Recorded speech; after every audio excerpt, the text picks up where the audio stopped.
The Skin Collector. Deep in the remote woods, hidden from any wandering eyes, was an abandoned hospital known locally as Hollowgate.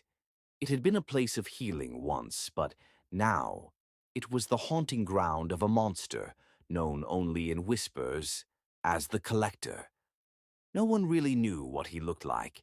He never left the hospital, but hunters and travelers had told stories of a thick, iron smell and an unexplainable tension that suffocated the air around the place. The few who had ventured inside had left horrified. Stories spread of twisted hallways, walls coated in a mix of rust and something more. Organic. Rooms lined with rusty scalpels, bones, and splatters that weren't quite dried. One night, a group of thrill-seekers, half-drunk and looking for an adventure, decided they'd test the stories.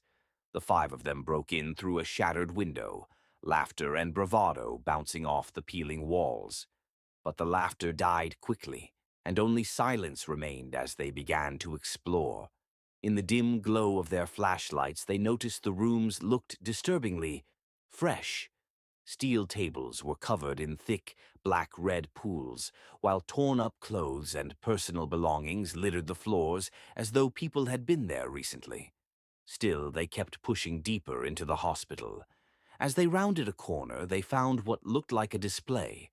Bodies, or what was left of them, had been skinned, their muscles exposed and sculpted as if they were twisted pieces of macabre art.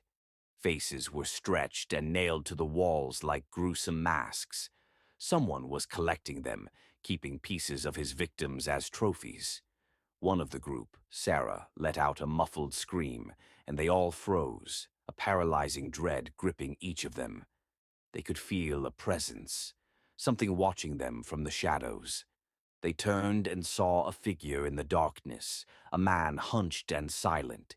His skin looked wrong, stitched together patches of different shades and textures, pieces sewn with jagged black thread. His face was a collage of others, with eyes that didn't quite match, a mouth that hung in an unnatural curve. He raised a hand, bony and clawed, the nails sharpened to points, and with a horrifying calm, he pointed to them, as if he were choosing. He started with Michael, the tallest of them, his strides long and deliberate as he approached. The others screamed, but their bodies were frozen in terror.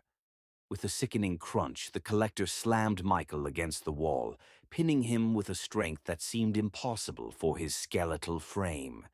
A glint of steel flashed as he produced a blade, thin and sharp. With clinical precision, he sliced, pulling Michael's skin away as if it were fabric. Michael's screams echoed through the halls as the Collector peeled him inch by inch, his bloody hands holding the skin aloft like a prized catch. In their panic, the remaining friends ran, but the twisted layout of the hospital seemed to change, leading them in circles, each room looking more distorted and blood-stained than the last. In one room they found a wall lined with jars filled with eyes, fingers, and patches of flesh suspended in a murky fluid. Sarah tripped, falling into a pool of congealed blood that stained her clothes and soaked into her skin. She tried to get up, but the Collector was there, his hollow, mismatched eyes fixed on her with an eerie calm. As he leaned down, she caught a whiff of decay that nearly made her faint. With brutal efficiency, he began his work on her, humming softly to himself as he dragged the blade across her face, pulling it free in one long, agonizing slice. One by one, the Collector picked them off, each victim's screams filling the halls, their bodies reduced to nothing more than raw displays for his ghastly collection. When he was done, the hospital was silent once more, a monument to the horrors left inside. Days later, a hiker passing by saw shadows moving the windows, thought he heard faint voices calling for help. But as we approached, he caught a glimpse of what looked like faces. Too many faces, sewn together and stretched across the hospital entryway.